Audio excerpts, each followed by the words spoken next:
Boa noite a todos, é um prazer muito grande poder estar com todos mais uma vez. Esse nosso culto de quarta-feira, né, para você que está nos acompanhando continuamente, semanalmente, nós estamos trazendo a mensagem para os dias onde nós tínhamos nossos cultos anteriormente, pela graça de Deus teremos no futuro. Mas, se você gostaria de nos acompanhar, você pode acessar o YouTube, você pode acessar também no Facebook, que você vai estar acompanhando as mensagens para esses cultos. No caso, nós temos os cultos de quarta-feira, o culto da escola dominical e o nosso culto à noite. Respectivamente, ou todos esses cultos, na verdade, são feitos dentro dos horários onde nós tínhamos e teremos, pela graça de Deus, o lugar, a hora certa para reunir, né? Então esse é o nosso culto de quarta-feira, nós vamos continuar a série Os Personagens Bíblicos e hoje nós vamos estar falando sobre Eli. Eli é um personagem que é um personagem de transição, né? Nós temos, eu digo de transição porque começa a história de Samuel, e Samuel, Eli tem essa transição, faz essa transição para que nós possamos conhecer o profeta Samuel. Mas, basicamente começa logo no livro de 1 Samuel, nos capítulos 1 e 2 tem a história de Ana e Eucana, seu esposo. Ela não tinha filhos e isso angustiava muito ela, e ela vai ao templo e lá está o nosso personagem de hoje, né? Eli. Eli é o sacerdote que ministrava naquele período. E Eli, ele tem é uma pessoa agradável, mas quando ele conhece Ana e Ana está orando, ele tem até ela por embebedada, né? Ele está achando que ela está bêbada por tanta ansiosa que ela estava orando. É o primeiro momento que nós conhecemos Eli.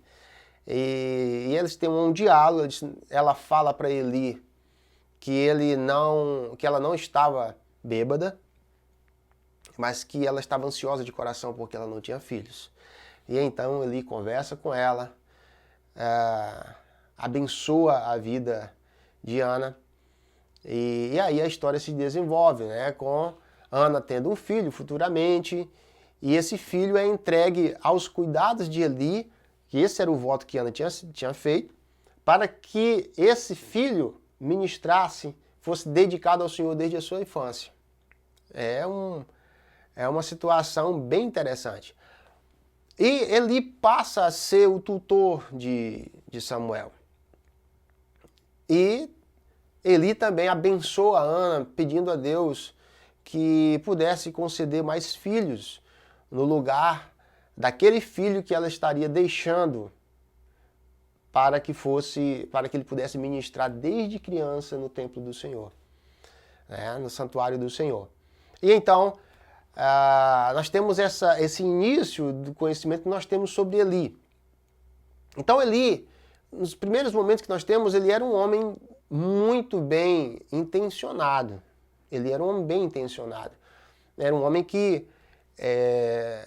fazia a sua parte, que fazia aquilo que lhe era para fazer de forma certa. É tanto que ele julgou Israel por muitos anos. Ele fez a transição já na sua velhice, quando ele faleceu já era um homem velho, assim a Bíblia diz. Mas ele tinha 2 filhos, chamados Ofni e Finéias. E esses 2 filhos, a Bíblia diz que eles eram filhos de Belial, eram homens maus. E esses filhos deste homem Eli, que ministrava como sacerdote, também trabalhavam, também serviam no templo, só que eles se aproveitavam, eles eram corruptos. Estes homens eram corruptos e maus. Eles forçavam aqueles que faziam os sacrifícios a darem as melhores carnes.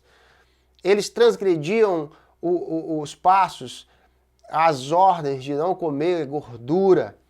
A gordura dos animais, eles tomavam a carne à força se alguém por acaso não quisesse lhes ofertar, lhes dar.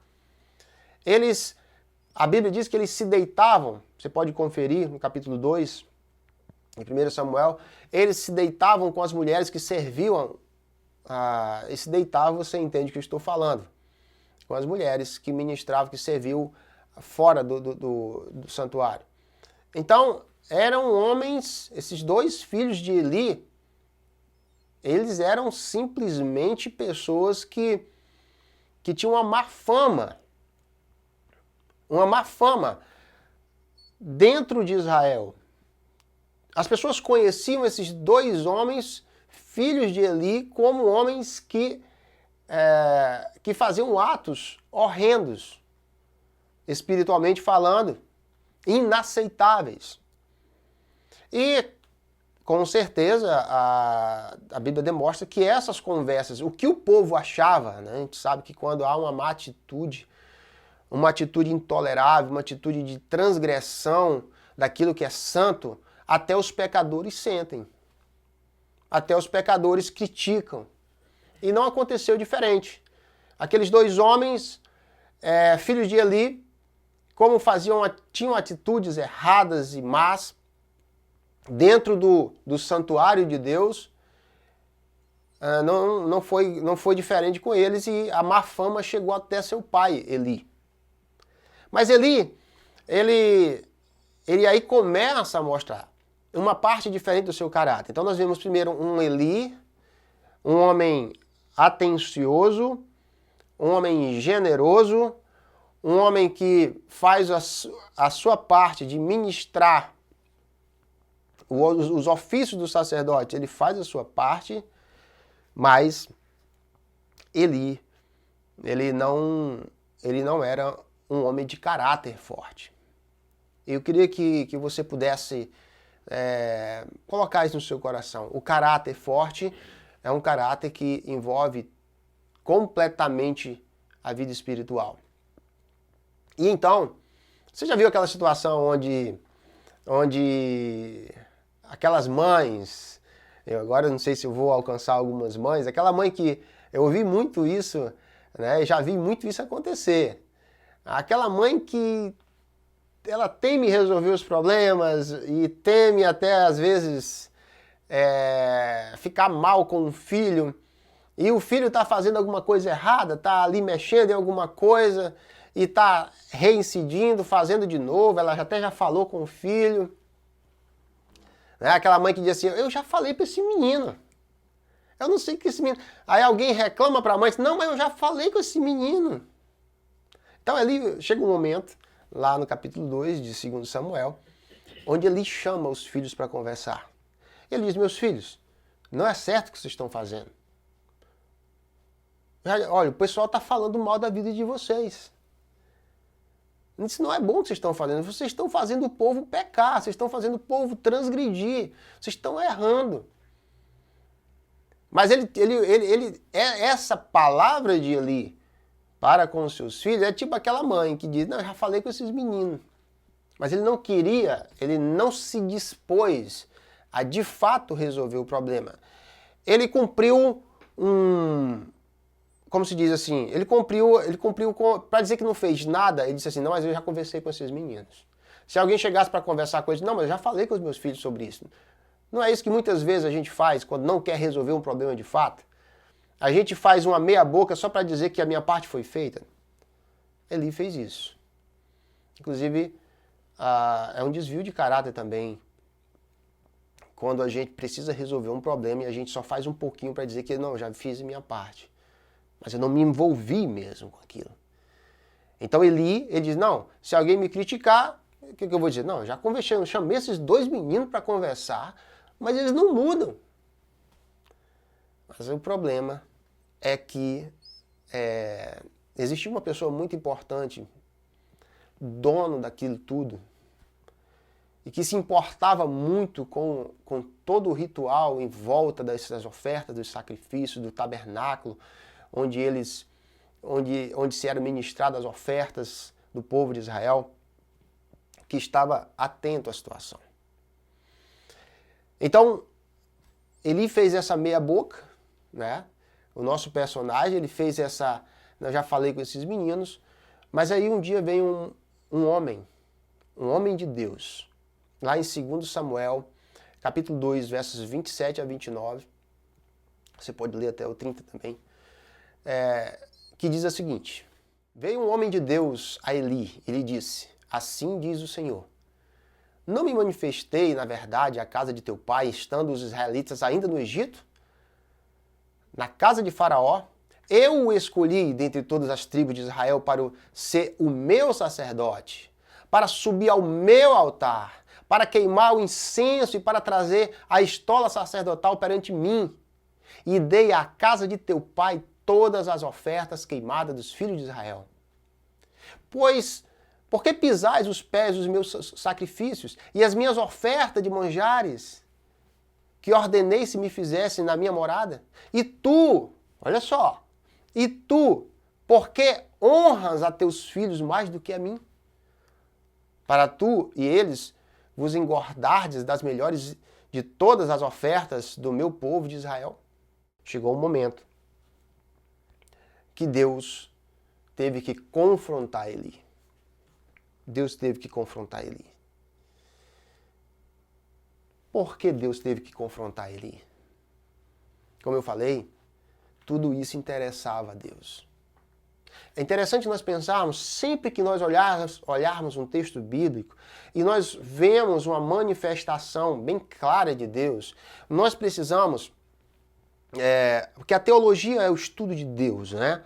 É o estudo das coisas espirituais, daquilo que está em torno do nosso Deus. Então, vamos pensar um pouquinho, porque aqui nós temos uma manifestação clara de Deus a respeito de uma atitude de um homem e que isso nos ensina muito. Primeiro, nós vemos um Deus que não estava alheio. Esse homem, vamos dizer que esses dois filhos, quantos anos esses homens fizeram isso? Né? Quantos homens esses dois filhos de Eli, quantos anos esses dois filhos de Eli fizeram isso? E desde que eles começaram a fazer, e desde que Eli fechava os olhos para isso, Deus viu. Inclusive, se nós olharmos no final do verso 29, dá para entender que Eli também se beneficiava de certas atitudes más, porque ele diz para engordar você mesmo, das carnes que eles tomavam das ofertas, engordar você mesmo e seus filhos. Então, Eli, tudo indica que era aquela pessoa que dizia, puxa, olha, está errado se fizer isso. Tá bom, já está aqui, vamos comer. Tudo indica que Eli também se beneficiava do que eles faziam de errado. E nós percebemos um Deus que sabe tudo. Esse Deus estava atento ao que estava acontecendo. Esse Deus estava sendo ofendido pelo que estava acontecendo. Esse Deus estava esperando um momento para dizer para Eli que ele, a sua misericórdia, a sua paciência, a sua longanimidade já estava se esgotando. Por quê? Porque ele estava honrando mais os seus filhos do que a Deus. Então nós vemos aqui uma palavra de Deus vindo para Eli e dizendo, inclusive no verso 30, ele vai falar, olha, você está sendo destituído, não somente você, mas as futuras gerações que viriam após você, eles não ministrarão mais diante de mim. Não. Então, 80 anos se passaram, 80, 90 anos se passaram, quando no ministério no reinado de Salomão, também um descendente de Eli, que iria ministrar, também foi destituído por Salomão, ainda devido a uma situação, ainda devido a essa situação que Eli se colocou. Porque ele, por causa das suas atitudes, ele honrava mais os seus filhos do que a Deus. Então nós temos aqui um homem, e esse homem ele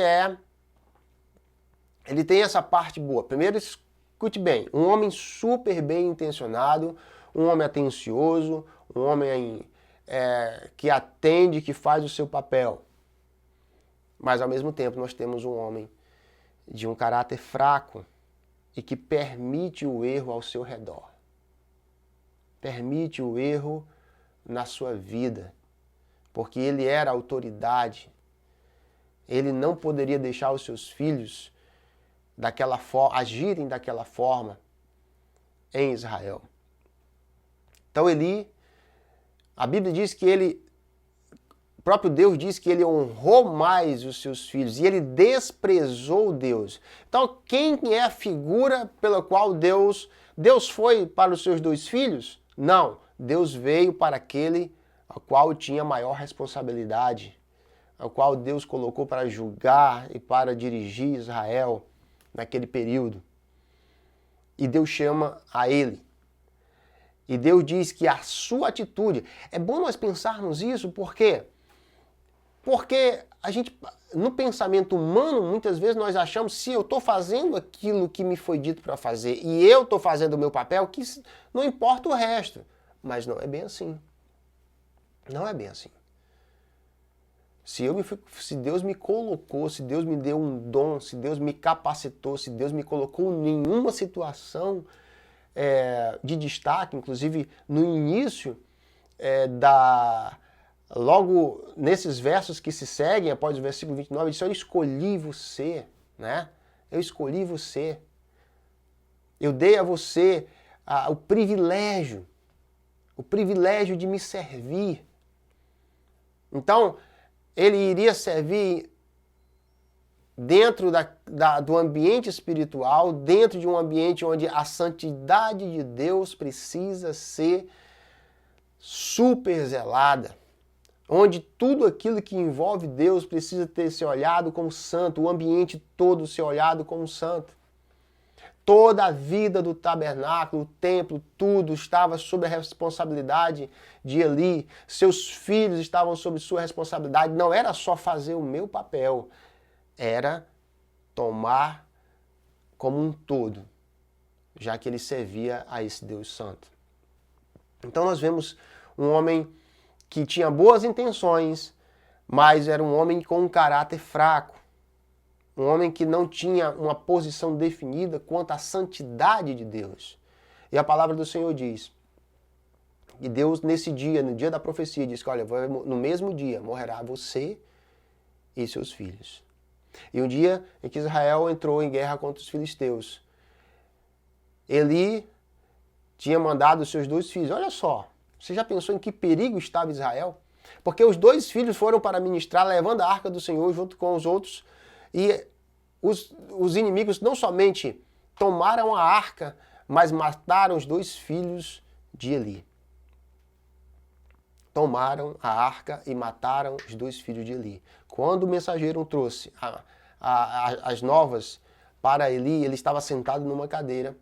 E quando ele ouviu que a arca do Senhor foi tomada, ele caiu para trás e quebrou o pescoço. E aquele foi o último respirar de Eli. Ele faleceu. Deus cumpriu a sua promessa, como disse que seria. No mesmo dia, morrerá você e seus 2 filhos. Porque vocês fizeram o quê? Desonraram, desprezaram e não levaram a sério as coisas santas, a vida espiritual. Então, queridos, nós percebemos que não é só uma passagem isolada, não é só também uma passagem de transição para conhecermos o grande e maravilhoso ministério de Samuel, mas é uma história que nos ensina muito, nos ensina muito. Uma das coisas que nos ensina é que não basta ter uma boa intenção. Diz até um ditado, né, que o inferno está cheio de pessoas de boa intenção. Não, uma boa intenção não basta. Basta você fazer aquilo que Deus disse para você fazer, ou para nós fazermos. Né? Jesus claramente diz, se você me ama, guarde os meus mandamentos. É fazer, não é ter boa intenção. A boa intenção não é uma boa desculpa. E Deus não engole a desculpa da boa intenção. Não. A boa intenção, no final das contas, ela é simplesmente aquela frase, né, que as mães dizem, eu já falei para esse menino, é aquilo que ele fez, eu já disse para esses meninos, mas ele nunca quis fazer de fato. Ele tinha uma boa intenção como homem, mas ele não tinha um zelo de um homem de Deus. O que a vida de Eli pode nos dar de ensinamento? E o que a manifestação da palavra de Deus dada a Eli pode nos trazer como ensinamento?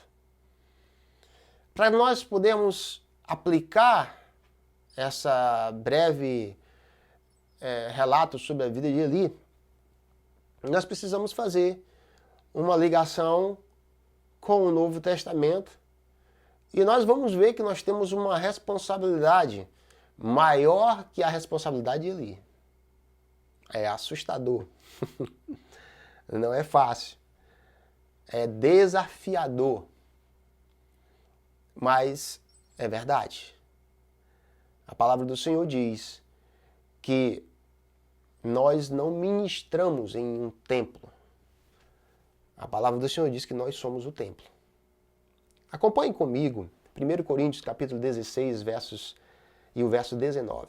Só o verso 19 você pode ler, vai estar falando a mesma coisa nos próximos versos, mas vamos ler só o verso 19. Ele diz assim: acaso não sabeis que sois santuário de Deus, do Espírito Santo, que está em vós, o qual tendes da parte de Deus, e que não sois de vós mesmos? Que verso fantástico, né? Que verso maravilhoso. E que compromisso. Nós não servimos em um templo. Nós somos o templo. Você já pensou? Na seriedade que é isso? Nós somos os templos. Agora você entende quando Jesus fala para aquela mulher que ele encontra no poço, ele diz: vai chegar um dia em que não haverá lugar tal, ou lugar A, ou lugar B, onde se adorarão, se é em Jerusalém, se é em Jericó, se é em Samaria, aliás, perdão. Vai chegar um dia em que os verdadeiros adoradores adorarão o Pai em espírito e em verdade. E quando Jesus está falando isso, ele está falando da concretização de um dia todo aquele que crê recebe o Espírito Santo de Deus em si, nesse corpo, e esse corpo agora passa a ser um santuário de Deus, porque naquele corpo, no corpo de todo aquele que crê, habita agora o Espírito Santo. Como diz o verso. O que o verso diz? Acaso não sabeis vós que sois santuário do Espírito Santo?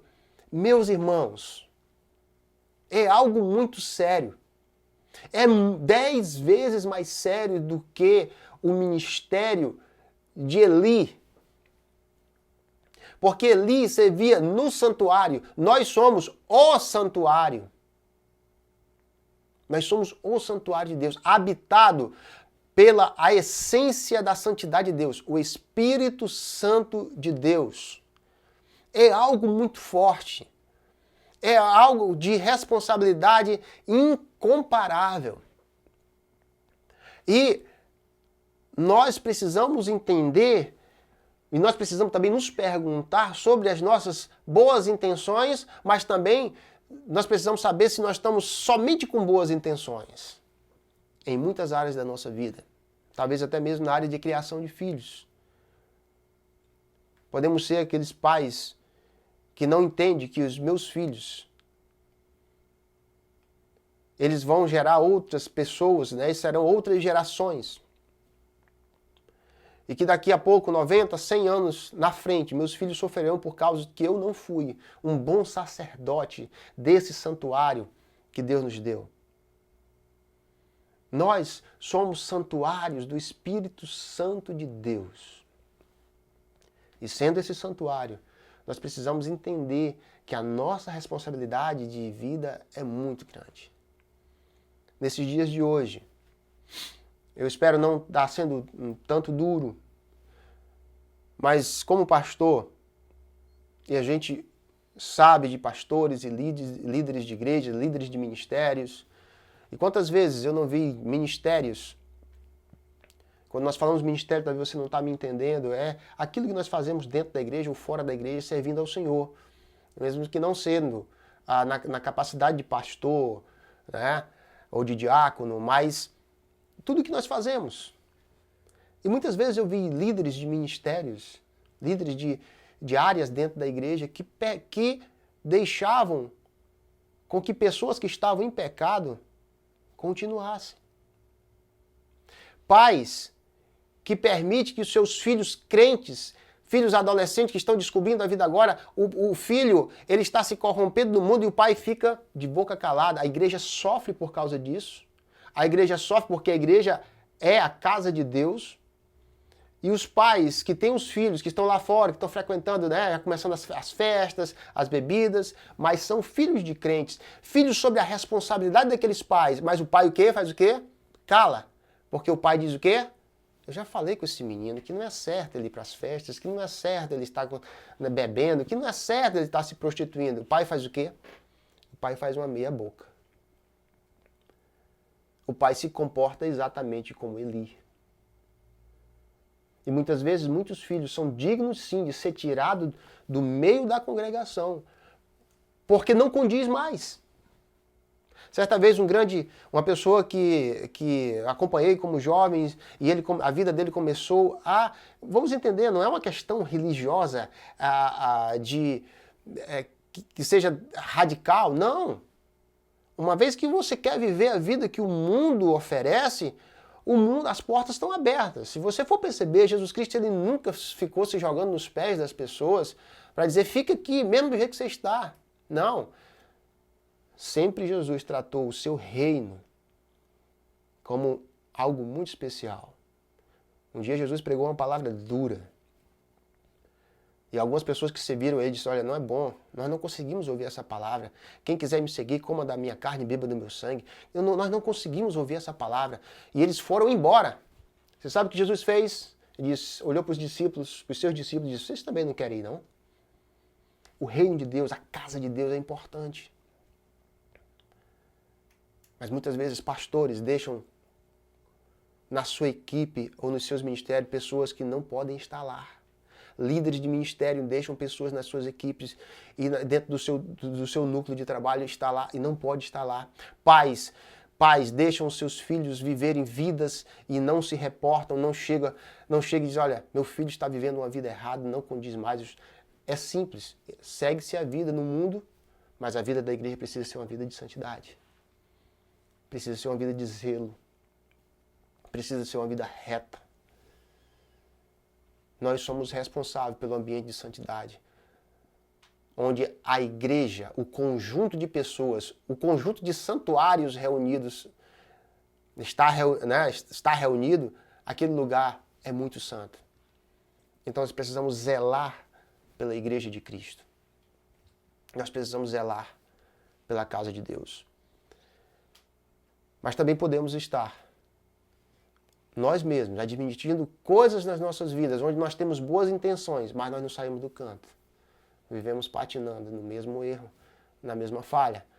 Mais um mês, mais um ano, e eu tenho vícios, e tenho coisas na minha vida que dizem a santidade de Deus não aceita isso. A santidade de Deus não permite isso. Mas a gente vai deixando. E será que Deus aceita as boas intenções? Claro que não. Claro que não.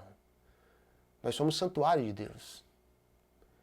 Então Deus está olhando o que está entrando pela minha boca, o que gira nos meus pensamentos. Deus está olhando as palavras que saem da minha boca. Deus sabe onde os meus pés andam. Da mesma forma de Eli, Deus está ciente da minha e da sua vida. E será que Ele está aborrecido com a sua vida ou Ele está se agradando da sua vida? Será que Deus não gostaria? Será que a gente não tem nada que a gente possa colocar diante de Deus hoje? Creio que sim. Creio que todos nós podemos ser melhores diante de Deus. Creio que todos nós podemos assumir que eu posso ser melhor no dia de amanhã para Deus. Olha, que Deus abençoe a sua vida. Foi um prazer mais uma vez.